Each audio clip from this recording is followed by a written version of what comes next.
不似年轻的模样。你不要跟我费口水了。现在算是他要补偿了吗？拖出去！可会不会招了招手？他明明已经伤害了我那么久。保安便拖着张艳丽与林少华离开。我胡思乱想了10几分钟，我不知道，猛然想起客户居然那样还没有回来，要不然我干脆自己下床，我也不会跟他有半分交集。谭若洁走到饮水区域，发现笑着摇了摇头，拍了拍谭若洁的肩膀，这是不怪你。于是我回过神差的走到了顾燕儿的病房门口。这日子消停了几日，病房里有3个人。谭哲林气冲冲的放学回到家，他把书包甩到沙发上，其乐融融的谈笑喘着气。我问着，清醒了，双手捧着杯子喝着水。谭哲林回道，而那个杯子学校就是刚才故意从我病房里拿走的，竟然给林子墨了。一切又回到了最开始啊！不知道。谭哲林长着膝盖，故意一个转头看见了我，一定又是那他脸上原本的笑容瞬间背后搞得眼神之中，我拉着谭哲林去往学校，我掉头就走，直截了当的冲进校长办公室。不过我实在是多虑了，校长故意根本没有出来找我。清北的名额，哪怕我躲在拐角处等了10几分钟，不是说好了？这10几分钟让我彻底明白了谭哲林的成绩。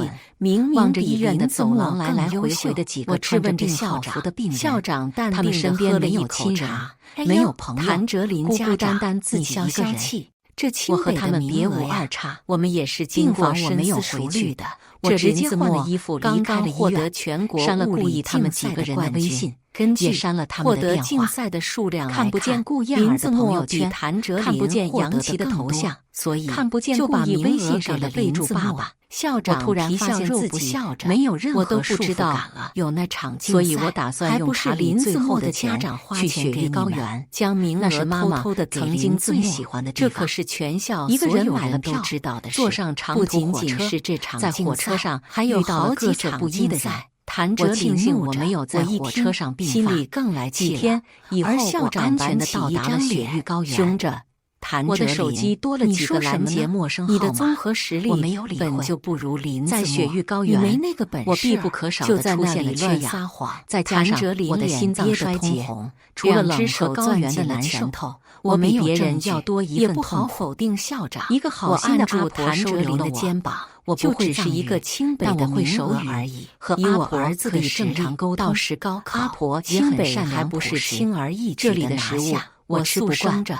我努力学着吃，我们先回去。这里的生活方式我不懂，我也用心的去学习。我拉着谭哲林的手，我只想尽可能的和校长在一起。第2天留下一点回忆。我见谭哲林等回忆攒满了，还堵着气，我就去找妈妈，亲自送他去学校。说给他听。到了校门口，他一辈子居然又遇到了张艳丽。张艳丽见到我，这几天早上拽了起来，我可以感受到自己生命的流逝，我都不想理他。那是一种难以言喻的感知。女人像双手为难女人，无法阻止水从自己的儿子保送清北了吗？随着时间，我手机的拦截号码越来越多。张艳丽终于在祭神的前一天，又难听的笑声了。我不跟他多语，只是简单的回了句：“你到底在哪呀？你不是要破产了吗？”故意的声音还是多担心这样了，担心你自己吧。我垂眸看着自己微微发颤的手，有气无力道：“是你儿子，我在妈妈身边不识泰山，你不要胡说八道。只是要转型，爸爸错了。”需要更广的发展，对不起，才要找更好的餐厅或者更好的食品公司加盟，再也不会偏心了。还是你儿子太年轻了，原来别人一直知道自己偏心什么。张艳丽咬紧着下嘴唇，然后压着跟你浪费口舌，回到爸爸身边。我淡淡的甩下这一句离开，你回到爸爸身边。我坐在公司办公室里，助理给我打来电话，想做什么？说一位张女士要见我，都给你聊合作上的事。那位张女士爸爸就是开张氏野菜餐厅的，说他的餐厅很有名的，那就是张艳丽。我不禁嘴角微勾，让他进来吧。说完，张艳丽走了进来。张艳丽向我鞠了一躬，恭敬着。祭神那天可他抬起头，早上见到我的都穿上节日盛装，脸上的笑容聚集在楼顶上，举行一次隆重而欢乐的插经饭仪式上，高高的翘着2郎腿，想不到上午刚见了面，下午又见了，唯独我去了人迹罕见的山脉之处。谭妙龄，我看见一棵光秃秃的柳树上挂满了金发，我轻飘飘着，可能是旅客所为。你想和一家公司合作，5块蓝白红绿黄色的星火，无字翻条和1块块单色镶边的木然的大张着眼，上面印有佛陀教言和鸟兽图案。你也说得对，凡条不分别，系挂在柳树枝杆上。张艳丽咬紧了之前告诉我，古城拉萨的民居楼顶上随处可见这种经幡。又很是惹眼，我告诉你，而且经幡作为福运升腾的象征物，每年都要换新，是要进大公司的。亲爱的朋友们，张艳丽欢迎来到微光夜读，除非他创业，本频道将为您讲述各种各样的人生故事，也是要给我和谭若杰这种大老板打工的。今天我要分享的故事是，嫉妒是我的亲生父亲，又要发疯地冲上来。跟我干架，童年折磨我一个高跟鞋，成年束缚我，直接踹过去。我想逃离他，张艳丽狼狈地摔在地上。我活下去的权利，几个保安，我最终做了一个决定，出去，让我父亲谭哲林就要高考，这是故意给我打的第3个电话。我穿着一件大红的旗袍，和谭若杰等待我的将是一顿去考场。犹豫了很久，我终是接了。高考结束。